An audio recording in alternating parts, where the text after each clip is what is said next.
Საღამოშიდობისა სადი კონსილიუმი და კონსილიუმის სტუმრები მზადებიან ქალბატონი რუსუდან ჯუჯუა ყოფილი ბიზნესმენი შეიძლება ესე ითქვას და ერთდროს წარმატებული ბიზნესმენი და ნინო ზურიაშვილი სტუდია მონიტორის ხელმძღვანელი ჟურნალისტი საგამოძიებო ბევრი ფილმის ავტორი რომელმაც ამ ფილმებმა დღეს შეიძლება ითქვას რომ მეორე სიცოცხლე შეიძინა ჯერ დასაწყისში მინდა ვთქვა ნინო რაც გძდობ ერთხელ შედიღებდი ხალხს ეგონა რომ იღებ და თავისთვის გაირა და ეხლა ყველა ეს ფილმი მე ბევრი მაქვს უკვე ნახი ძალიან აქტუალური ხდება. დიახ, სხვათა შორის ხშირად ამბობენ ხოლმე რომ ეს ჟურნალისტური გამოძიება როცა დონორები ფიქრობენ დაგვაფინანსონ თუ არ დაგვაფინანსონ ფიქრობენ ხოლმე ეს არის კონტრპროდუქტიული არასდროს პირდაპირ შედეგი არ აქვს, მაგრამ როგორც კი მთავრობა იცვლება ხოლმე ამ დროს ხდება ძალიან პროდუქტიული ჟურნალისტური გამოძიება, იმიტომ რომ შეგახსენეთ როცა ვარდების რევოლუციის შემდეგ მთავრობა მოვიდა უცებ ერთშვენიერ დღეს მოვიდა პროკურატურის წარმომადგენელი და ჩვენი ყველა თითქმის 100-ზე ცოტა მეტი ჟურნალისტური გამოძიება წაიღო.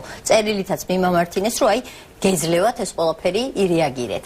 ეხლა, როდესაც ასე ვთქვათ, ჩვენი ყველა YouTube-ზე დევს და დარწმუნებული ვარ, შეიძლება ვიღაცას მოსვლა არ დაჭირდეს, უკვე თვითონ შეუძლია მოიძიოს.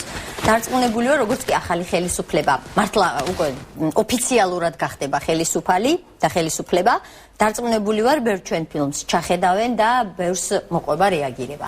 მეც ესე ვარ დარწმუნებული და როდესაც ორი დღის წინ ქალბატონ რუსუდანმა მოგვართა და ჩვენ საუბრობდით იმ გადაცემის შესახებ, რომელიც ახლა მიმდინარეობს და ქალბატონ რუსუდანი გვეტყვის იმ თავისი ისტორიის შესახებ და მე ორი დღე ვამბობდი რომ ბატონ გიგის ეს შეიძლება დააინტერესოს თქო და თავის წარსულს შეახსენებს და წარსულში დაბრუნება არის ესე ვთქვა რგოლწილად. ჩვენც მოვიძიეთ ეს ფილმი და სულ რაღაც 5-6 წუთიანია ეს პატარა სიუჟეტი, მაგრამ მე ვფიქრობ რომ ადამიანებს შეგვახსენდება მთელი ის განწყობა რაც უფევდა ამ წლების განმავლობაში. ვთხოვთ რომ ჩართოს ეს პატარა სიუჟეტი ეს ნაწყვეტი. მიგრევის კამპანია შეეწირა რუსუდან ჯოჯუას ბიზნესიც. მეტროდილისთან არსებულ პავილიონში ჯოჯუამ ტრაფიკობის ობიექტი დაახლოებით 10 წლის წინ გახსნა და თავის საქმეს წარმატებითაც უძღვებოდა. პავილიონი რუსუდან ჯოჯუას საკუთრება იყო, მიწათმან თბილისის მერიისგან იჯარით აიღო. ხმამაღლა ვარცხადებ. არც ტროტუარი მიყიდია და არც უკანონო დამიკანონებია ეს მიწა.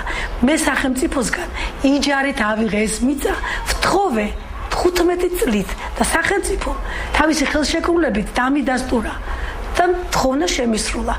საჯარო რეესტში ვიყავით 15 წლით მიწა იყო სახელმწიფოსი შენობა ნაგებობა იყო ჩემს საკუთრებაში. არანაირი უკანონობა მან დაიყო. დავით ავალიანის თქმით, ჯოჯუას პავილიონი იმიტომ დაშალეს, რომ შენობის მეპატრონე იმაზე მეტი მიწით სარგებლობდა, ვიდრე ამის უფლებას საიჯარო ხელშეკრულება აძლევდა. არქიდეა შემთხვევაში მიწა საკუთრებაში იყო სახელმწიფოსი, მუნიციპალიტეტის მიწა ჰქონდა იჯარით აღებული და იჯარა ჰქონდა 45 კვადრატულ მეტრზე გაფორმებული. საიჯარო ხელშეკრულება სინამდვილეში მას ეკავა 90 კვადრატული მეტრი, ანუ ორჯერ მეტი. მუნიციპალიტეტმა მას საიჯარო ხელშეკრულება დაურღვია. რუსუდან ჯოჯუა აცხადებს, რომ მას იჯარით აღებულ ფართზე მეტი არ დაუკავებია. ქონდა მე 45 კვადრატული მეტრი 5 წლის იჯარით. 25 კვადრატული მეტრი ქონდა 15 წლის იჯარით საჯარო რეესტრში გაფორმებული კონკურსის წესით შეძენილი. ვეხვეწებოდი ვაკის რაიონის ზედამხედველობის სამსახურის უფროს ეხვაიას, ლევან ეხვაიას.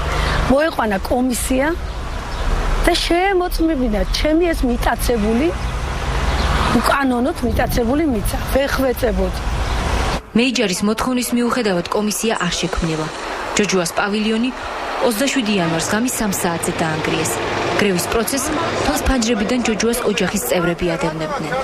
ეს შედუღებას რო ახორციელებდნენ, ესე იგი მოეკიდა ყველაფერს ცეცხლი. ხო და განადგურდა ყველაფერი. შემიშვიდში კაბინეტში მქონდა რაღაც შეიძლება წამოღება მინდოდა რა ვიცი მე არ მახსოვს რა მინდოდა მაგრამ ეს იყო საშინელება ეს იყო ბათლომეს ღამე ეს იყო საშინელება ახალგაზრდა იურისტთა ასოციაციის წარმომადგენელი ირაკლი ცნობილაძე მიიჩნევს რომ ზედამხედველობის სამსახურს შენობის დანგრევამდე სხვა ზომებისთვის უნდა მიემართა თუ არსებობდა ხელშეკრულების პირობების დარღვევა, მხარებს ერთმანეთში უნდა მოეგვარებინათ აღნიშნული საკითხი, თუ ურთიერთშეთანხმება არ მოხდებოდა ხელშეკრულებიდან გამომდინარე, ამ შემთხვევაში მათ უნდა მიემართათ სასამართლოსათვის. დავით ავალიანი კი დარწმუნებულია, რომ ამ შემთხვევაში სასამართლოს გადაწყვეტილება საჭირო არ იყო. კანონი იძლევა ამის შესაძლებლობას, რომ ადმინისტრაციულმა ორგანომ, ანუ ამ შემთხვევაში დედამხედველობის საქალაქო სამსახურმა გამოსცეს ადმინისტრაციული აქტი დემონტაჟის შესახებ. ეს პირდაპირ ჩვენი პრეროგატივა და ჩვენი ფუნქციაა. ანუ სასამართლო გადაწყვეტილების და სასამართლო გადაწყვეტილება არ არის აუცილებელი დემონტაჟის ბრძანებაზე. ხელშეკრულებაში, რომელიც ორქიდეასა და თბილისის მერიას შორისაა გაფორმებული, ნათქვამია, რომ შეუთანხმებლობის შემთხვევაში მხარეებს შეუძლიათ მიმართონ სასამართლოს. თუმცა დავით ავალიანი მიიჩნევს, რომ ეს საკუთრების წინააღმდეგ სარჩელის შეტანა სასამართლოს სისტემას გადატვირთავდა. სასამართლო წარმოიდგინეთ, რამდენი ობიექტის დემონტაჟი უნდა გახორციელებული იყო. ხო და ყველა შემთხვევაში სასამართლოს უნდა დატვირთოს. ისედაც ბევრი საქმე აქვს სასამართლოს. სასამართლოს რუსუდან ჯოჯუამ მიმართა, ოღონდ ეს შენობის დანგრევის შემდეგ მოხდა. დანგრევამდე ჩივილის საშუალება ჯოჯუას არ მიეცა, რადგან როგორც თავად ამბობს, ზედამხედველობის სამსახურს მისთვის შენობის დანგრევის შესახებ დადგენილება არ წარუდგენია. დადგენილების გარეშე კი სასამართლო სარჩელს არ მიიღებდა. დოკუმენტი არ მოუტანიათ, არც აპირებდნენ მოტანას. და არც ქონდათ დავალება, რომ ეს დოკუმენტი ზეპირად ამბობდნენ, რომ თქვენ გაქვთ მიტაცებული მიწა. და შეგვიძლია ჩვენ ამის გამო ჩაგსვათ ციხეში.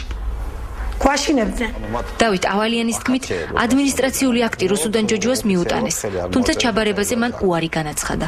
და ხა ძალას ვერ დაატანა ადამიანს, რომ გინდა თუ არა ჩაიბარა და ხელი მოაწეროთ. ოღონდ უფრო ხშირად არ უნდათ ჩაბარება ადმინისტრაციული აქტის. აქტის ჩაბარებაზე უარის განცხადება იმ პირების მიმართ, ვის შენობას ენგრეოდა, აბსურდულია, რადგან ამ აქტის გასაჩივრება აჩერებდა შემდგომ პროცესს, ანუ დემონტაჟის პროცესს აჩერებდა და რომ ქონოდა ადმინისტრაციული აქტი, მე გავასაჩივრებდი ამას ყველაფერს, შევაჩერებდი დემონტაჟს და გადავიხდიდი ნაწილობრივ ჩემს ვალს, რომელსაც ახლა ვიხდი გაჭირვებით. ბანკის კრედიტი, რომლის დასაფარადაც რუსუდან ჯოჯუა ახლა თვეში $1300 იხდის, 2005 წელს პავილიონის რეკონსტრუქციისთვის აიღო. მას იმედი ჰქონდა, რომ განახლებული პავილიონი დანგრევას გადაურჩებოდა. თუმცა მოვაწარით რაღაცების შეკეთება, გაკეთება და რეკონსტრუქცია ნაწილობრივ ჩავატარეთ. და ეს იყო ბოლოს სესხი, რომელიც ავიღეთ ჩვენ საქართველოს ბანკიდან და რომელიც შეგვრჩა დანგრევის შემდეგ გადასახდელად, ანუ ჩვენ ამ კრედიტს ეხლაც ვიხდით. ბანკის კრედიტის გარდა რუსუდან ჯოჯუას ოჯახის რჩენაც უხდება. მან იქვე იჯარით აიღო ახალი ფართი, რომელიც გაცილებით ძვირიჭდება. 37 წელი რატო მომიწყვეს? რატო? მაშინ დავკარგე ეს ყველაფერი. ეხლა მე თუ არ გადავიხდე ამ ბანკის სესხს, მე ხო სახსაც დავკარგავ. აი სადაც თქვენ იმყოფებით, ეხლა ეს არის ბანკში ჩადებული. რამდენი უნდა ვიშრომო მე რომ ეს გადავარჩინო ეს სახლი. უკაცრავად. კალადროს და პირველ რიგში უკაცრავად შეიძლება თქვენ თავიდან ეს დარდიაგეშალათ და პირველი ეს მინდა კითხოთ, ეს ზუსტად დაახლოებით, ზუსტად დელისია, ხო რა ადგილია ზუსტად და რა ხდება ახლა იმ ადგილას? პეტროდელისთან, ვაჟა-ფშაველას 50 ნომერში. თითქოს მეტროს ამოსასვლელი როა იქვე? დიახ, იქ არის ძალიან პატარა ფართი, 70 კვადრატული მეტრი ქონდა. უპირველეს ყოვლისა მინდა მოგესალმო, დიდი მადლობა გადაგიხადოთ სტუდიაში მოწვევისთვის და მინდა მიულოცო მთელ ქართულ საზოგადოებას, არა ქართულ და მთელ საქართველოს მიულოცო ის ბრწყინვალე გამარჯვება, რომელიც ჩვენ მოვიპოვეთ 2012 წლის 1 ოქტომბერს. ეს არის მნიშვნელოვანი ჩემთვის, მთელი საქართველოსთვის და განსაკუთრებით ჩემი ოჯახისთვის. ეხლა მოგახსენებთ იმის თაობაზე, რაც მოხდა 2007 წლის 27 იანვარს. მინდა გითხრათ, რომ ეს ძალიან გრძელი ისტორია, ბატონო ვასიკო, მე შევეცდები მოკლედ გითხრათ ყველაფერი, იმიტომ რომ მე მინდა გთხოვოთ, რომ შემაჩეროთ ხანდახან, ვინაიდან იმდენად ჩემთვის მძიმე ისტორიაა და მე ბოდიშვიხდი საზოგადოებასთან, რომ ეს მძიმე ისტორია მინდა ახლა სახალხო, საჯაროდ, სრულიად საქართველოს გადავწერ და დავამძიმო ეს ადამიანები ისედაც არ არის კარგი ყოფა საქართველოში და მე მინდა გითხრათ რომ ეს მოხდა დიდად შეგაწყვეტინებ და ნინო სწორედ იმიტომ ვთხოვებ რომ რაც მას შემდეგ რაც ჩვენ ვისაუბრეთ ესე იგი საბედნიეროდ უკვე ამას აღმოჩნდა რომ მონიტორს ესე იგი ფილმი გადაუღია და ასე ვთქვათ თქვენი საქმე არ არის რომ ესე ვთქვათ უბრალოდ ესე ყვებით ეს მონიტორს ძალიან კვალიფიცირებად არ შესწავლი და ნინო არც ნინოც ესე ვთქვათ ესე დამეხმარება მე მინდა უპირველეს ეტაპებად როგორ დაიწყო დასაწყისში მინდა ერთი კითხოთ რომ საბოლოოდ თქვენ გამართლდით აი ეგრე აი ახალგაზრდა კაცი შვიდად ამბობს რომ დასანგრევი იყო და საბოლოოდ ფინალი გითხარით და მე თავიდან დავიწყე ფინალს გეტყვით რომ ჩვენ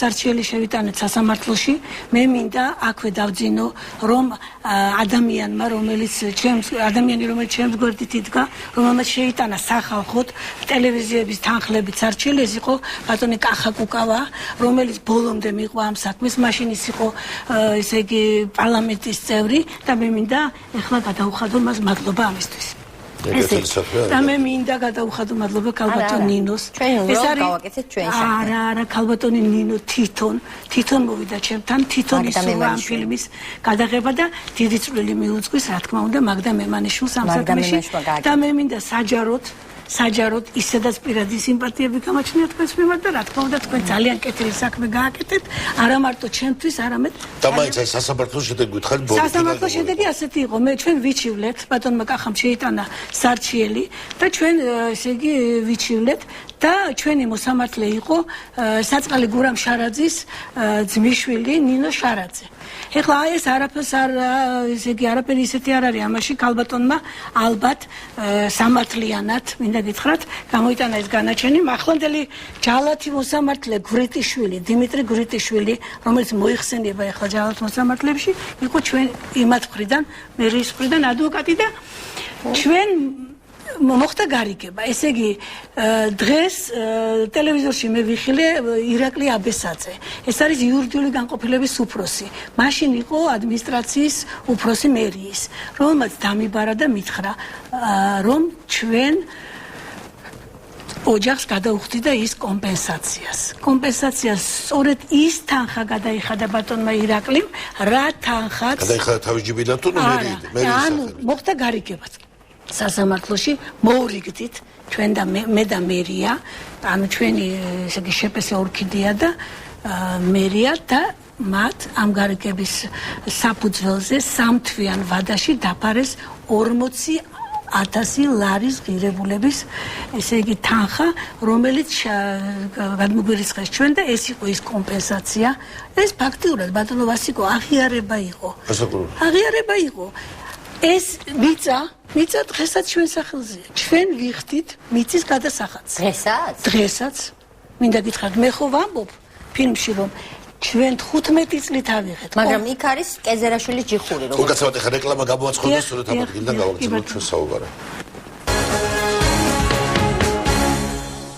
გრძელდება კონსილიუმი, დღეს კონსილიუმის წევრები არიან და სტუმრები არიან ქალბატონი ნინო ზურიაშვილი, ჟურნალისტი, საგამოძიებო ჟურნალისტიკის ერთ-ერთი მესვეური და ქალბატონი რუსუდან ჯოჯოვა, რომელსაც დაუნგრიეს 2007 წელს თავისი მაღაზია. ჩვენ სწორედ ვქავ საბოლოოდ ესე იგი სასამართლოთი მერიამ აღიარა თავისი დიახ აღიარა მერიამ დანაშაული თუ არ თვლიან ის ყოველ დღესაც არ თვლის არავინ თავს დამნაშავედ როგორც ჩვენ ვიცით ყველამ და აღიარეს რა თქმა უნდა ეს ყველაფერი და მე 40,000 ლარი გადმომირიცხეს რითაც მე გადავარჩინე და დღემდე იხდით იქ გადასახადს დიახ დღემდე ვიხდი მიწის გადასახადს იქ არავის არაფერი არ დაუდგას არაფერი როგორ არა ერთ ჩვენიერ დილით გადმოვიხედე და ჰასტუკიანი მამაკაცები აზონვა მიმდინარეობდა იმ ტერიტორიის ჩამოვედი ვიკითხე და ეს იყო ლიბერტი მაშინ სახალხო ბანკი იყო და არ ვიცი ვინ იყო მისი უფროსი გოგუაძე იყო მე მგონი მე მას წერილიც მიწერე მაშინ და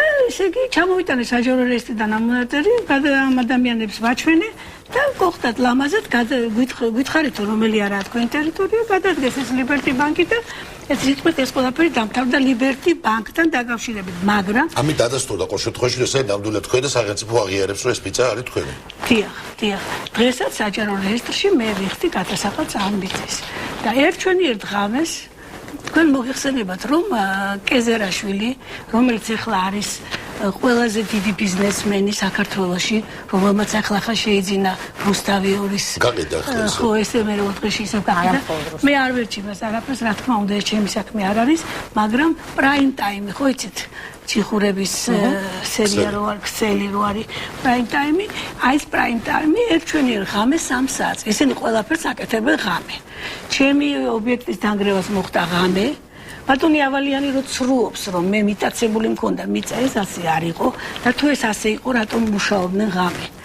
ეს კეზერაშვილს დაასრულა და მე დადგა ეს ჯიხური, ხო, ხო, დიახ, იცით რა, დადგა ეს ჯიხური და დილით მე ჩამოვიტანე საჯარო რეესტრიდან ამონაწერი, გამოვიძახე პატრული და მინდა გითხრათ, რომ მეორე დილას ის ჯიხური უკვე აღარ იყო. ეხლა პირველად ვინ მოვიდა თქვენთან აი ეს თქვენ? ეხლა როგორ დაიწყო ეს ყველაფერი, როგორ დაიწყო? 2006 წლის აგვისტოში ჩემთან საგადასახადო შემოვიდა ვაკის რაიონის და ქალაქის საგადასახადო. მაშინ მახსოვს ჟარჯი დოლიძე იყო ვაკის რაიონის საგადასახადოს უფროსი. ჩატარდა ქრონომეტრაჟი. ყველაფერი ჩატარდა შესანიშნავად, იმიტომ რომ მე კანონმორჩილი ადამიანი ვარ. და ერთი სიტყვით ამ კუთხით, საგადასახადოს კუთხით არ მოხერხდა ჩვენი რაღაც დიახ. ამის შემდეგ ესე იგი ოქტომბრის თვეში მოვიდა ვაკის რაიონის საგადასახადოს უფროსი ვინმე ლევან ეხვაია, რომელიც იყო გაუნათლებელი. გაუნათლებელი ადამიანი იყო, საქმის ყურში არ იყო არაფრის და ეს იყო ადამიანი, რომელიც ხო, თქვა ესე რომ საქმის ყურში არ იყო და გაუნათლებელი. დავალებული ხო, არ ვთქვი, კარგით კი ბატონო. და ეს ადამიანი რატომ გეუბნებით გაუნათლებელი იყო, იცით? იდგა ჩემს წინ და მეუბნებოდა თქვენ მიტაცებული გაქვთ მიწა. მე ვეუბნები ბატონო ლევან. შექმნით კომისია. მოიყვანეთ კომისია, გავაკეთოთ აზომვა და თუ მიტაცებული მაქვს მიწა, მე დამსაჯეთ, ხო? და მე აპელირებდნენ ამ მიტაცებულ მიწასთან დაკავშირებით. ხო, მე ხა ბევრს არ გავაგრძელებ და ვიტყვი რას, რომ ესე იგი იყო ზეწოლები, მე დადიოდნენ ყოველ დღე, აბა უნდა დემონტაჟი, ეს არა გაქვს, ის არა გაქვს და ერთი სიტყვით მე გამოჩნდა ქალბატონი ჟურნალისტი, რომელმაც თქვა, რომ მე შეგნებულად იმ ქალბატონის გვარს და სახელს არ დავასახელებ. იმიტომ რომ მან მოიხადა ეს რაც დააშავა, იმისი საფასური მოიხადა. ესე იგი ის ქალბატონი იყო არ ვიცი, შეკვეთა ქონდა თუ რა ქონდა, არ ვიცი. მან მითხრა რომ მე არ დაგინგრევთ. მე მოგეხმარებით და არიან ადამიანები, რომლებიც ესე იგი მოგვეხმარებიან და არ დაგვინგრევენ ამ შენობას. ამის საფასურად მან სოლიდური თანხა წაიღო. ეს არის არა, სახელმწიფო როგორ მოიქცა ისე? სახელმწიფო გეტყვით რომ როგორ მოვიდა ერთ ღამეს და ეს 27 იანვარს მოვიდა სახელმწიფო და ღამის 3 საათზე ჩვენ გვეძიდა და ეს სიტყვა რომ ბავშვმა მითხრა დედიკო მოვიდნენ 37 წელს რომ ამბობდნენ მოვიდნენ ზუსტად ისე მოვიდნენ და მინდა გამოვყო ერთი ადამიანი დღეს არის ზედამხედველობის სამსახურის უფროსი ბატონი ზვიად კერვალიშვილი ის იყო მაშინ უბრალო ინსტრუქტორი თუ რა იყო არ ვიცი რა თანამდებობა ეჭირა კალიასავი დარბოდა სახურავზე სხვენზე წაუკიდა ყველაფერს ცეცხლი მე პირადად მცემა სიტყვით მაინც არ გითხრეს რომ გამოგეტანათ ის მაღაზია იყო სა ეს იყო სავაჭრო პატარა ცენტრი იყო სურსათის მაღაზია იყო ხილბოსნის მაღაზია იყო სავალუტო ჯიხური ყველაფერი პატარა არ გითხრეს რომ თქვა გაიტანეთ ან არა იცით რა მითხრეს რომ მე შეუსაბამობა მქონდა პროექტთან და უნდა ეს ხარვეზი აღმობეპყრა და მე ამაზე თანახმა ვიყავი რა თქმა უნდა მაგრამ მე აღმოჩნდა რომ მე მიტაცებული მქონდა მიწა და ეს იყო ბრალდება და რაც შეეხება ადმინისტრაციულ აქტს ეს თუმცა თქვენ არ ადასტურებთ არანაირად ამ მიტაცებას იმიტომ რომ რა თქმა უნდა არ ვადასტურებ იმიტომ რომ მე ვთხოვულობდი კომისიას და ეს კომისია არ მოვიდა და არ შეამოწმა მე მქონდა თუ არა მიტაცებული თქვენ რომ აბრალებთ ახლა რამეს ხო მე უნდა დამიმტკიცოთ ეს ბრალდება მე უნდა გამომიგზავნოთ ადმინისტრაციული აქტი და ამ აქტის საფუძველზე მე ამ აქტს რო დავიჭერდი ხელში მე მქონდა დრო იმისა რომ წავსულიყავი სასამართლოში მე მაწყობდა ეს აქტი მე მჭირდებოდა ეს აქტი რო არ ჩაიბარაო როგორ არ ჩავიბარებდი ქალბატონო ნინო ამ აქტს როცა მე ეს თუმცა ზუსტად ამავე ფილმში ეს სამნაწილიანი ფილმი იყო ნინო შენი ფილმი და მე რუსულში მოყურებდი ის ახალგაზრდა კაცი ავალიანი არის როგორც თქვენ მზადოთ ხომ არ ვიცნობ ის ამბობს რომ საქმეები რაღაც ბევრი იყო და ახლოთ სემოზე ჩვენ სასამართლოს გარეშე შეგვეძლო ამისი დანგრევაო. დიახ. ხასაკურული ესეთი რამე არ არსებობს მაგრამ ის ამბობს რომ ალბათ ის უფრო პრაქტიკას გადმოსცემს რომ სასამართლოს გარეშე ანგრევდნენ. კი რაღაცა ცვლილება თუ სწორად მახსოვს რაღაცა ცვლილება შეიტანეს და გარდა მაგისა ისინი ამბობდნენ იმის სასამართლოს გარეშე იმიტომ შეეძლოთ დანგრევა რომ წესი იყო ასეთი რომ უნდა გაეფრთხილებინათ და თუ ამ გაფრთხილებას ყურად არ იღებდა მე პატრონე იმის შემდეგ რაღაცა გარკვეული ვადის შემდეგ ასე ვთქვათ ისინი მაინც ანგრევდნენ ამ შენობებს მაგრამ ეს ქალბატონი რუსთავი ზუსტად იმას ამტკიცებდა რომ არავის არ მოსულა და ის პროცედურა არ დაუცალდა ეს თუ ესე არის მე იმიტომ ვიკითხე შეგრობულად მე ეს ფილმი ნახე ბოლოს რადგან ეს მერიამ კომპენსაცია გადაიხადა და ეს მართლაც იშვიათი მოვლენაა ცხადი ეს პრეცედენტო მოვლენა იყო ნამდვილად. კარგი, დაი ღამეა და ის ნიშნავდა რომ აღიარეს რომ მისი უფლებები შელახვით იყო ეს. და აი ღამეა და ის ვიღაცა კალიასავით დარბოდა. დიახ. დილით რა თუ ჩამოხვედი? დიახ, ჩამოვედით მე და ჩემი მეუღლე ბავშვი თელი ოჯახი ჩამოვედით მე ამბობდნენ რომ მე ფეხშიშველად კი ვიყავი. მე ბატონმა კერვალიშვილმა პირადად მცემა დალურჯებული ვიყავი, მე მინდა მას უთხრა რომ ის აუცილებლად აგებს პასუხს ამ საქციელის, ამ ვანდალური საქციელისთვის. მე მას პირდები კანონიერად სასამართლოთი მას ამ საქმესთან დაკავშირებით უნდა ვაგებინოთ პასუხი და მე უნდა ამაში დამეხმაროს ახლანდელი მოსული მთავრობა, რომელიც ალბათ მარცხაჯულება უფრო მარცხაჯულება, რა თქმა უნდა. შემდგომ რა მოხდა? ესე იგი, დავალება ჰქონდათ, რომ დილის 5 საათისთვის ეს ყველაფერი მიწასთან გასწორებული უნდა ყოფილიყო. შეასრულეს ეს დავალება. დიახ, შეასრულეს, მაგრამ ვერ შეასრულეს ასე გრევით და რკინა-ბეტონი იყო, ის შედუღებები იყო, რაღაცები იყო, ამას ვერ ახერხებდნენ. წინააღმდეგობა იყო ბევრი ხალხის, ჩემი პირადი წინააღმდეგობა და ცეცხლი წაუკიდეს შიგნიდან. ცეცხლი წაუკიდეს ნაცარდუდად აქციის ყველაფერი. სულუგუნები, პროდუქტები განსაკუთრებით კერვალიშვილი ამას აკეთებდა ძალიან დიდი სისასტიკით ასრულებდა ამ დავალებას. მესმის, რომ ყველაფერი ამის სათავე იყო სააკაშვილი. ჩვენ ამას ყველა ამბობს, რომ მე უგულავა, მაგრამ შენ რომ კერვალიშვილი ხარ. ხო არ გამოწმებს სააკაშვილი ახლა იმ მომენტში ცემ თუ არა ადამიანს, ხო? შენ რატო ცემ ადამიანს, შენ რა უფლებით ცემ ამას? იშორებდა თეთრ. რა თქმა უნდა და წახალისდა. დღეს ადამიანი არის ზედამხედველობის სამსახურის უფროსი. და როგორ დამავიწყდა მე თქვა, რაც მთავარია. ლაშა მაკაცარია. ზედამხედველობის სამსახურის უფროსი, რომელსაც საჯარო მოხელეების ნაცვლად სონდერ ჯგუფები ყავდა ზედამხედველობის სამსახურში. იქ ახდათ ეს თვითონ მაკაცარია. დიახ, 4 საათზე დილით მობრძანდა მაკაცარია, ძალიან გახარებული. მხრებზე ურტყამდა ხელს ამ თავის თანამშრომლებს და მე ჩემ ქმარს ჩავეხუტე ესე და ჯიბეებში ჩაუყავი ხელი. იცით რატომ? იმიტომ რომ ნარკოტიკის ჩადება უნდათ. და მას მივმართე. მაგას დიახ მეშინოდა, ყველაფერს მეშინოდა. და ეს სიტყვით ეს იყო რაღაცა 37 წელს აი პავლიკა მაროზოვები იყვნენ ეს ადამიანები რაღაც აშინელება იყო. და დაანგრია და ამის შემდეგ დაიწყო უკვე თქვენი სამართლებრივი დავალება. დიახ, 1-5-6. არა, კიდე ერთი ძალიან ძიმე მომენტია, რომ ქალბატონი თვითონ გააგრძელებს, აი არის ხელისუფლების პრიორიტეტები არის ძალიან საინტერესო, ხო? არის 2004-5 წელი უბრალოდ ახალი ვარდების შეუჩერა რამდენიმე წელს მომხდარია.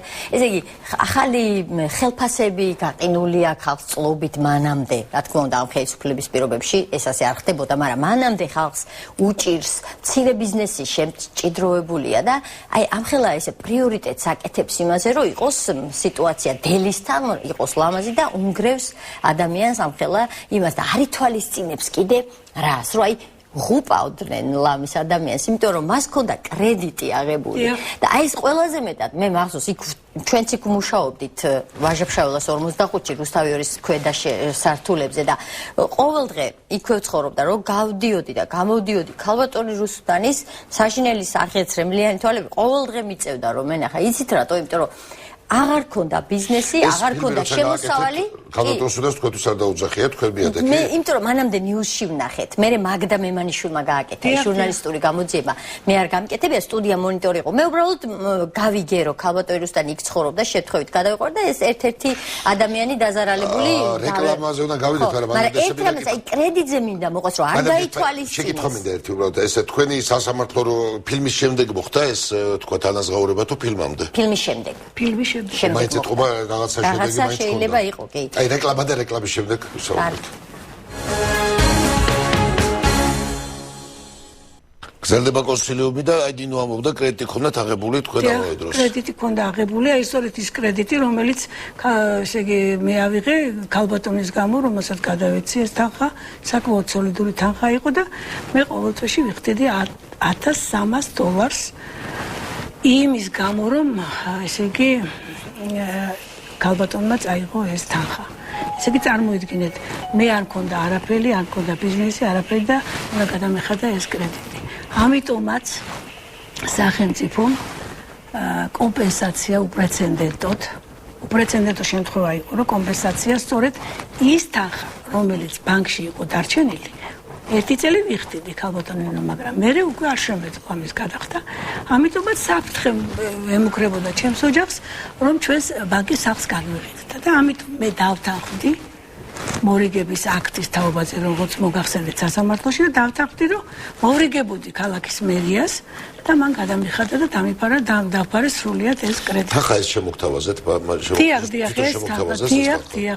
ეს თანხა თვითონ შემოგთავაზეთ. ზებათიცოდენ ბანკში. ბატონმა აბესაძე ირაკლიმ, რომელიც იყო მაშინ ადმინისტრაციული სამსახურის და უკაცრავად აი რაღაც იქნებოდა ფურცელი და რაღაცა დოკუმენტი შედგებოდა და ეს დოკუმენტი რის საფასურად გიხდიდათ მე ამ თანხას. რის საფასურად და მოვრიგდით ჩვენ. ზარალი მოგვაყენა მერიამ. აღიარა წერა ზარალი. რა თქმა უნდა წერია, მე მაქვს ეს საბუთი, სადაც წერია რომ მერია, ესე იგი, იმის საფასურად დაგვინგრია კერძო. რომ ეს არისო, თქვა კომპენსირება არისო ეს? არისო, რა თქმა უნდა არისო. ჯერ ბატონი კახა ის რა ქვიან კუკავა თავის იმაში შუამდგომლობა გამიწია, რა თქმა უნდა სასამართლოსთან შუამდგომლობდა, რომ იქ იყო ლაპარაკი თუ არ ვწდები 250,000 ლარზე, ესეც არაფერი არისო, რადგანაც მე ყოველდღიურად შემოსავალი მქონდა, კომერციულად ძალიან წარმატებული ბიზნესი იყო, მინდა გითხრათ. ეს დაწვავდია სხვათა შორის, ეს არ არის. არ ვიცი, ამას ალბათ დაითვლიან შემდეგ. ანუ 10 ვინც სასამართლოში. და ამორიგების შემდეგ თქვენ დიახ, ამორიგების შემდეგ რადგანაც მიწა იყო ჩემს განკარგულებაში და მე ვიხდიდი თანხას და უცებ წამოვიდა სერია იმისა, რომ ყველგან ჯიხურები იქმნება და რაღაცა და მე ალბათ 1-2000 წერილი მივწერე მერიას, რომ მე მომცებოდა უფლება ელემენტალურად 6 კვადრატული ჯიხური ჩამედგა იმ ჩემ მიწაზე, რომელზედაც შემეძლო ესე იგი ბიზნესი გამეკეთებინა, მაგრამ სასაცილო პასუხები, თითიდან გამოწვეული არგუმენტები და გაგეცინებოდა. გვიხარით რა არგუმენტები იყო? არგუმენტები ის იყო, რომ ნეტა წამომეღო, ხა მე ზეპირად ვერ ვიტყვი, მე თვითონ შინაარსი ის იყო, რომ იქ შენდებოდა, თქვენ ხო იცით მეორე მხარეს, შენდება საოცარი შენობა, რომელიც ესე იგი ახლა პარალიზებულია. ნიბა ინვესტი, დიახ. რომელიც არ შენდება. არ შენდება, ის დაკონსერვებულია უკვე და უნდა რაღაც გრანდიოზული მშენებლობა იყო და აღმოჩნდა, რომ მიწის ქვეშა წყლები იყო და გაჩერებულია და არა, არ არის მაგიტო გაჩერებული, იქაც საკუთრების პრობლემა დადგა როგორც თქვენთან და მაგ მშენებლობის ერთ-ერთი მეწილე შემდეგ, იმიტომ რომ მან წილი არ დათმო, სახელმწიფოს ღალატით გაასამართლეს. ერთ-ერთი მეწილე დაიღუპა კიდე. არა, ერთ-ერთი მეწილე და მან კიდე უფრო არსებობს შესწავლილია ეს საკითხი, ლიბერალშიც დაიბეჭდა, მოკლედ მაგ შენობასაც მძიმე ისტორია აქვს, ისევ და ისევ საკუთრების უფლების შელახვის კუთხით. და ალბათ როცა იქნება განახლდება, იმიტომ რომ მანდ წყლები, მიწის ქვეშა წყლები არაფერ შუაში არ იყო, მანდაც იყო ის რომ წილის წაღება უნდათ და წელში ჩაიჭრა. მე რო ქალბატონინოს უყურებ, ესე იგი შეუცვლელი მოწმე იქნება მთელი რიგი პროცესების ეს არა, მე ვიცის ვინ არის პირიქით უფრო ჩემზე ძლიერი და მაინც თქვენ რატო გეუბნებოდნენ უარს და არ ესე იგი არ ვიცი უარი ახლა ისეთი აი წერა რომ სილამაზის გამო თქვენ არა იქ რომ უნდა აშენებულიყო ეს გრანდიოზული შენობა იმის ფონზე ესე იგი არ შეესაბამებოდა თუმცა ეს მიწა თქვენი კი დიახ მე არ ახლა ეს რა არის ფაქტორად დადის ხალხი ჩვეულებრივად დიახ მე არაფერს განსაკუთრებულს არ თხოვლობდი აი იყენებ თქვენ ამას არა ბატონო ვასილ მაგრამ იხდიდით მაინც ვიხდით ახლა ვერაფერ ეს იცით როგორი რამეა აუზი რო გქონდეს და წყალი რო არ ჩაგასხმევენ ნუ ისეთი ამბავია მაგრამ თქვენ მაინც ესე იგი რაღაცა რო ახლა ესე გეკითხები რადგან იხდიდით ამას და ახლა მაინც თავხარ შეგნებულად ვიხდიდი რა თქმა უნდა რომ ესე იგი თუ ერთი წელი არ თქვენ ჯეროდათ ესე იგი აქ ხელშეკრულება ფუნქციონირ არსებობს დიახ არ გაგიწყვით ეს ხელშეკრულება არა 15 წლის ვადით მქონდა ესე იგი და ჯერ არ გასულა გაწყვეტა არ არის ადვილი გასაგები არ არის მაგრამ მე ესე იგი ესე დაჟინებული წვენა ქონდა ქალბატონს რომ ესე იგი ყველაფერი შეიცვლებოდა სასიკეთოდ და იცით რა არის მინდა გითხრათ რომ იმდენი ლოცვებში ვიყავი სულ ისე ვთხოვდი ღმერთს რომ ეს ყველაფერი ესე მოტრიალებულიყო და მე მადლობა უფალს რომ ყველაფერი ესე კარგად დამთავრდა კარგი. ქალბატონსა და ხა სხვა ესე იგი ამითი თქვენ ფაქტურათაც გადაიხადეთ ეს რაც მიიღეთ უბრალოდ ნუ კომპენსაცია თუ რაც არის გარიგების შედეგად და ამის შემდეგ იყო თქვენი სახელმწიფოსთან დავა იყო მხოლოდ ის რომ თხოვდით ესე ვთქვათ შენობის რაღაც ჯიხური ჩადგმას. დიახ, ხო, იმიტომ რომ სხვა საშუალება არ მქონდა. და მეტი ფაქტობრივად ეგ თქვენთან სადაო და რაღაცა მეტი პრობლემა თქვენ ამათან არ ყველაფერზე ვარს მეუნებოდნენ და მე იცით რა არის მე ესე იგი რო არ ჩაიდგა იქა და ესე კიდე სასტიკად რო არ მომექცნენ მე მინდა გითხრათ რომ მე მოვახერხე პრეზიდენტის ადმინისტრაციაში გამეგზავნა წერილი მაგრამ ეს ისე არა პრეზიდენტი ყველა წერილს არ კითხულობს და მინდა გითხრათ რომ მე მოვახერხე მე მყავდა ისეთი ადამიანი ფარველი ადამიანი ნაციონალურ მოძრაობაში მინდა გითხრათ რომელსაც ვეცოდებოდი ნაციონალურ მოძრაობაშიც არიან კარგი ადამიანები ხო ასე ვთქვათ და ეხმარებოდა ეს ადამიანი და მოხდა ჩემი წერილი სააკაშვილს ბატონ სააკაშვილმა მე არ ვიცი ახლა ის დაადასტურებს თუ არა ამას აიკითხა ეს წერილი და მე მინდა გითხრათ რომ ადმინისტრაციამ გამოუგზავნა მერიას რომ ეს ადამიანი რომელსაც თქვენ ასე აწვალებთ აუცილებლად ესე იგი რასაც თხოვს განიხილეთო ეს კომპენსაციამდე დიახ ხოვნასთან დაკავშირებით აი არა სასამართლოს სამ კომპენსაციას სასამართლოს შემდეგ უკვე გარიგების შემდეგ დიახ და დაკარგეს მერიაში დაიკარგა ეს წერილი მე არ ვიცი ქალბატონი რუსუდანი რატო შეხვდა ასეთი დიდი იმედით მსგავს წერილს იმიტომ რომ ნებისმიერი სახის უფლება დარღვევაზე როდესაც აი ამან ეს იყო ერთ-ერთი საფუძველი ალბათ როცა ამ ხელისუფლებისადმი ასეთი დიდი უნდობლობა გაჩნდა რომ როდესაც ადამიანები ასაჩივრებდნენ ზედა ინსტანციაში ზებოთ მისული წერილი ისევ დამრღვევს უბრუნდება ხოლმე. ეს არის რაღაცა დამკვიდრებული პრაქტიკა. ნეტ არ შეიძლება რომ შეიცვალოს, სადმე ჩაიწეროს, ეს არ შეიძლება. შეიცვალოს და ერთი რაღაც. და ზუსტად ახლა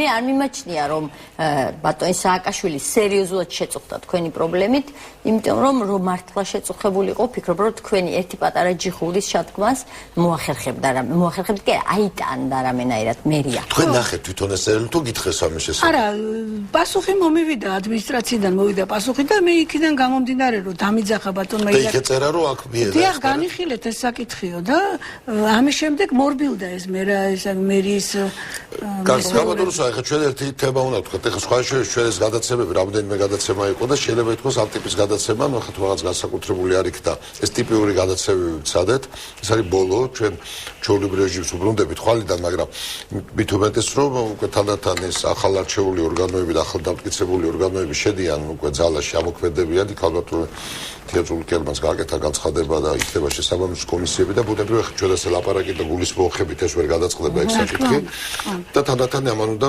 ყველა მოქალაქეს ურჩევა რომ უკვე გადაუდა დაუცადონ ამათ შეიქმნება კომისია იქ უნდა გადაიდასტუროს მაგრამ ეხლა ასევე ტიპიურია ნინო შენი დიდი გამოცდილება გაქვს ახლა ამ საქმეში აი როგორ უნდა მოდგეს ახლა არა მხოლოდ ამ კონკრეტულში როგორ უნდა ვიფიქროთ ჩვენ თემა საზოგადოებამ როგორ უნდა აღდგეს სამართლიანობა ჯერ მინდა რომ თქვენ აპირებთ ხო მოთხოვნას რა თქმა უნდა აი რა ტიპის მოთხოვნები გაქვთ ამასთან უპირველეს ყოვლისა დიახ არა მე უპირველეს ყოვლისა ჩადგმაზეც არ არის აქ საქმე აქ არის საქმე 5 ადამიანს სასამართლოში უნდა უჩივლო დავასახელო ეს ადამიანები.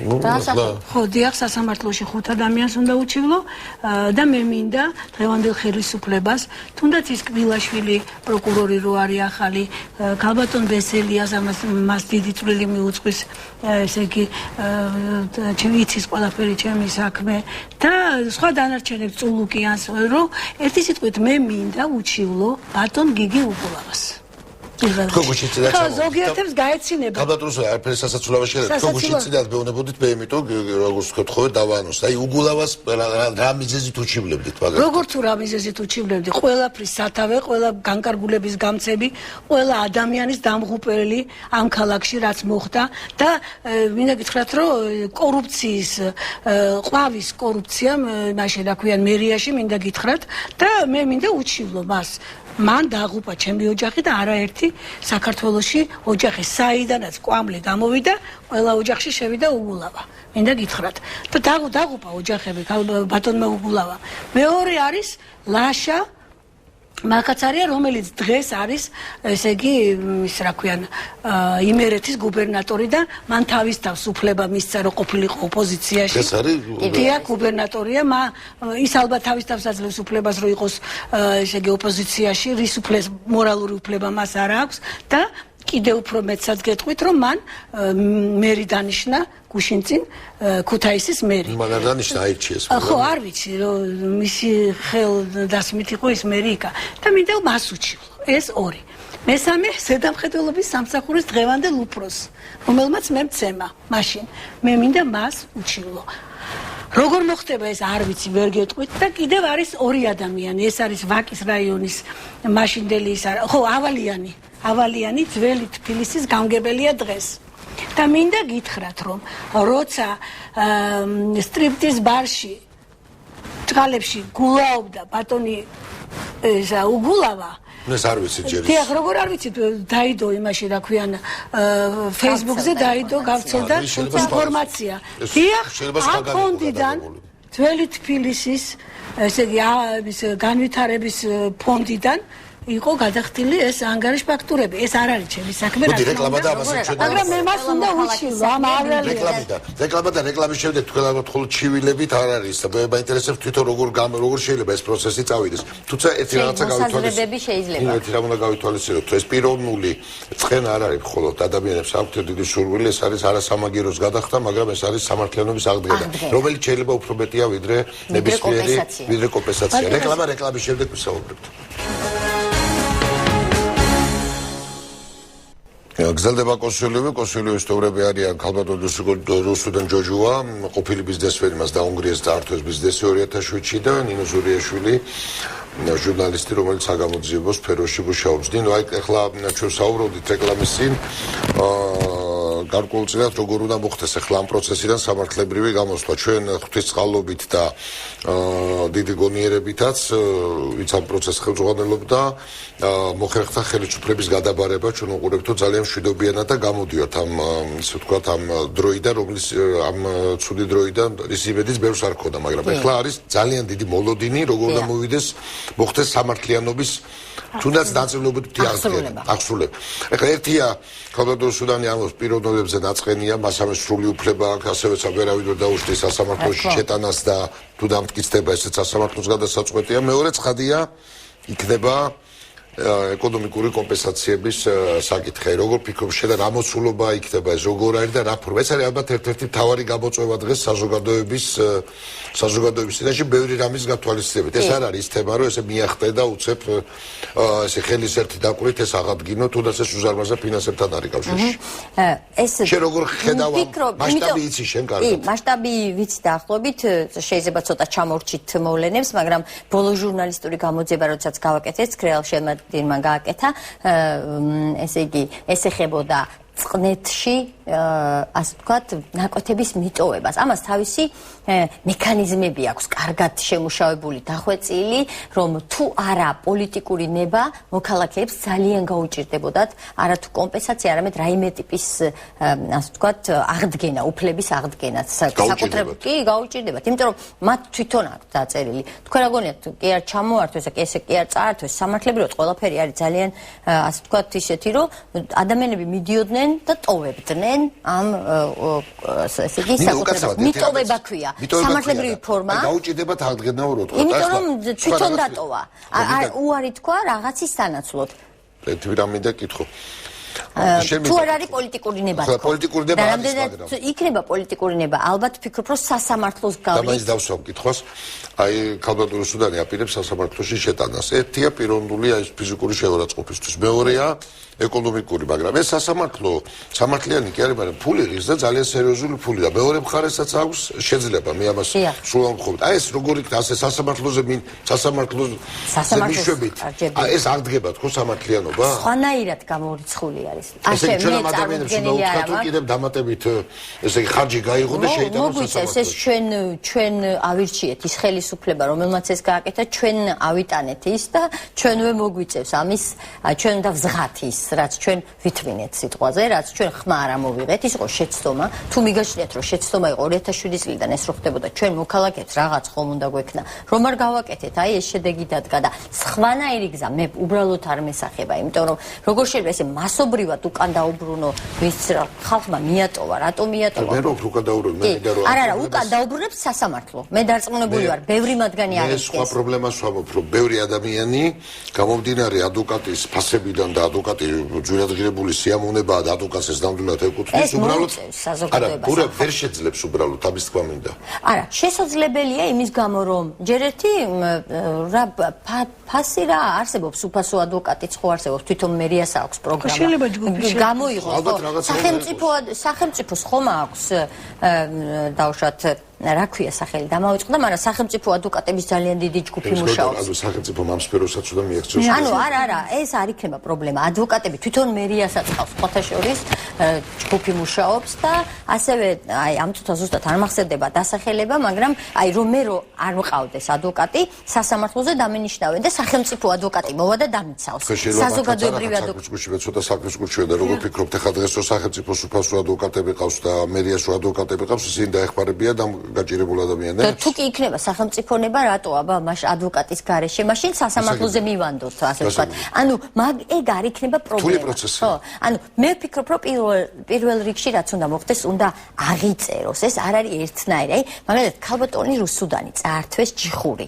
და აქ არის სპეციფიკა, რომ მას უნდა მიეცეს ჯიხური და ჯიხურის დადგმის უფლება, ხელახლა რომ მას გაუჩნდეს საარსებო წყარო და ამასთანვე ნაწილი მისი მართლმსაჯულების სამართლიანობის აღდგენა გადის სისხლის სამართლოს. სისხლის სამართლებრივი დავა არ იქნება თქვენ თუ ადმინისტრაციული, როგორც მერიას ინსტიტუციას. რაღაც მიგაჩნიათ, რომ უნდა უჩილოთ პროკურატურაში, როგორც ცემაზე, ძალადობაზე, რასაკვირველია, რასაკვირველია. აი გაჩნია რა მუხლით დაკვალიფიცირება არ ვიცი. წლების განმავლობაში რომ ის მაღაზია ყოფილიყო და ეს ვთქვათ ესე არის. მიიღებდა, კი, რა თქმა უნდა, იანგარიშება, იმიტომ რომ როგორც წესი ობიექტის ფასი ასე ვთქვათ, მრავლდება, მოგება, არა, ეს ძალიან მარტივი ფორმულა არსებობს, მოგება მრავლდება 10 წელიწადზე. მე ვამბობ, რომ იმას რომ ყველა ვფიქრობთ ამაზე დღეს საქართველოში და ეს რა პრობლემები დადგება, იმიტომ რომ უნდა მოხდეს მარტო შენობის კომპენსაცია, უნდა მოხდეს კომპენსაცია იმისა, რასაც ეს შენობა მოიტანდა.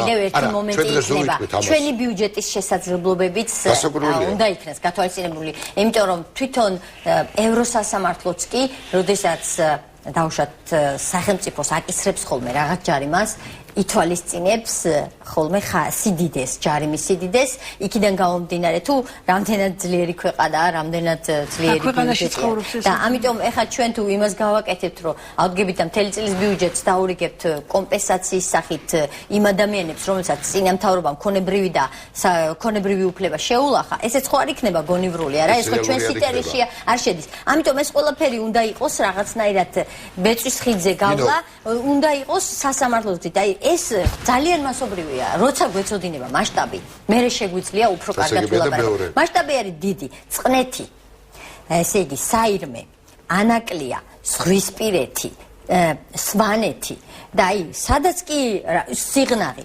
სადაც კი ქვაზე დაიდო ამ ხელისუფლებამ, სადაც კი რაღაცა შეაკეთა. ყველგან მოხდა მასობრივად უფლებების, საკუთრების უფლებების შელახვა და წართმევა და ბიზნესის დანგრევა და გაჩერება.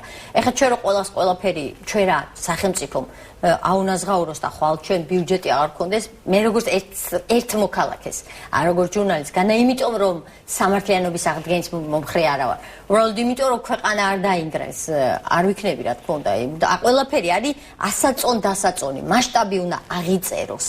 და ისე კი მიმაჩნია რომ თეორიულად უნდა აღიწეროს. და მე სხვა კითხვა მაქვს და ის ადამიანები რომლებიც ამა თუ იმ ფორმით, ამა თუ იმ ხარისხით გამტყუნდებიან და ისინი არ რომ და აშკარა გახდება სასამართლოს გზით რომ ისინი არ უყურებენ კანონს. მე ვიცავ დღესაც კიდაც ამ ფილმში სასამართლო არ იტყვის, არ დაადასტურებს, ვერავინ არ იტყვის რომ დამნაშავეა. მათ ხომ არ უნდა დაეკისროთ საქმის სპეციფიკიდან გავდიდან ეკონომიკური სანქციები. იმიტომ რომ პრაქტიკაში არა გვაქვს. ჩვენ თუ დავინახავთ რომ ადამიანი რომელიც იმის გამო ეხლა ჩვენ ლამაზად ვამბობთ რომ ვერა უნაზღაურდება ზარალი ბიუჯეტის გამო ეს სრულიად გასაგებია, მაგრამ ამავე დროს ნახავთ რომ ადამიანი ვიცამაში მონაწილეობდა თვითონ შენობრივად ცხოვრობდა გაფოფინებული კარპირობებში ასე შემდეგ და ასე შემდეგ. უნდა იყოს თუ არა ფიქრი საზოგადოებაში ამაზე. ჩვენი ყოფილი ხელისუფლების მაღალჩინოსნებს უყვარდათ ხოლმე ერთ პალერმოს მერის გაკვეთილის გამეორება, რაც მდგომარეობს იმაში რომ მაღალ ასე იგი ჩინოვნიკი გირჩევია იყოს გარეთ და უფულო ვიდრე ციხეში და ფულიანი, ამიტომ ძირითად ასე ვთქვათ ძირითად სასჯელს ისინი ყოველთვის ითვალისწინებდნენ ხოლმე ფულადი სახით და ჩვენ გვახსოვს საპროცესო გარიგებები მაღალანაზღაურებადი მაღალი ჯარიმებით და ეს მათგან დამკვიდრებული პრაქტიკაა და რატომ არ შეიძლება რომ გაგრძელდეს ეს პრაქტიკა და ზუსტადაც თუ კი დაუმტკიცდება რომელიმე ჩინოვნიკს რომ მან შელახა მოქალაქეების უფლება გადააჭარბა უფლებამოსილებას რა ვიცი რატომ არ მე არ მინდა რომ ეს მოქარასავით იყოს და რაღაც მაგრამ თუ კი ვინმეს რაღაცა და მე არა ვარ პირიქით არა ვარ იმის მომხრე რომ ეხლა ნახევართბილის მეორე ნახევარი სისხლის წყუროდეს და რაღაც და ან დაუშვათ ის რომ არა ყველა ციხეში და რაღაცა აი მე არ ვარ მართლა არ ვარ ამის მომხრე უბრალოდ თუ კი კანონი და მარსაჯულება იტყვის აქ რაღაცზე არის საუბარი ამით თავდება კონსილიუმი აი ჩვენ რისთვის გვინდოდა ეს რამდენიმე გადაცემა ის რა პრობლემები დგას ჩვენს წინაშე ჩვენ უნდა აქ ეს ერთ მნიშვნელოვან და ეს სწრაფად პასუხს ვერავინ ამას ვერ გასცემს მაგრამ ფაქტია რომ დგება ბევრი საკითხი დგება უსამართლოდ წართმეული უსამართლოდ დაჩაგრული როგორ უნდა მოხდეს კომპენსაცია ეს არის პიროვნული სისხლის სამართლე ადმინისტრაცია ვის რა უნდა დაეკისროს მაგრამ მთლიანობაში აი სულ რაღაც უკვე 12 დღეა 12 დღის წინ იყო ის რეალობა რომელსაც ჩვენ ფილმის დასაწყისში ვნახეთ როცა იყო უნგრევა დღეს უკვე ჩვენ ვჟელობთ იმაზე როგორ და რა უნდა აიწოდეს ღვთისმადლით როგორც აობენ ამას საზოგადოება ძალიან გონიერად უდგება და არავინ ამას არ უყურებს არც სისხლის დალევით არც შურის ძიებით და არც ვენდეტათით თუმცა ყველა ელოდება რომ სამართლიანობა უნდა აღდგეს სამართლიანობა როცა აღდგება ეს არის ეს მოგესალმება ჩვენთან როგორ უყვართ ვეფხისტყაოსანი ყოფილ ხელისუფლებას და ეს არის ხნა მართლისა სიმართლისა ხესა შეიქმნელსა ნედლათო კიდე კაი არ შემეშალეს ჩვენთან ტრადიცია ამით ჩვენ ვავთავრებთ კონსილიუმს და ჩვენ ხვალ რადგან ბევრი საუბარია იმაზე რომ ესე იგი რეგიონებში გადაინაცვლეს და იქ გუბერნატორები თითქოს აზაზარებენ აი ჩვენ ხვალ ამაზე გავაკეთებთ რეპორტაჟი და ერთი მიმოვივლით საქართველოს და გადავხედავთ რა ხდება რეგიონებში ამ თვალსაზრისით საღამშვიდობის გემშვიდობებით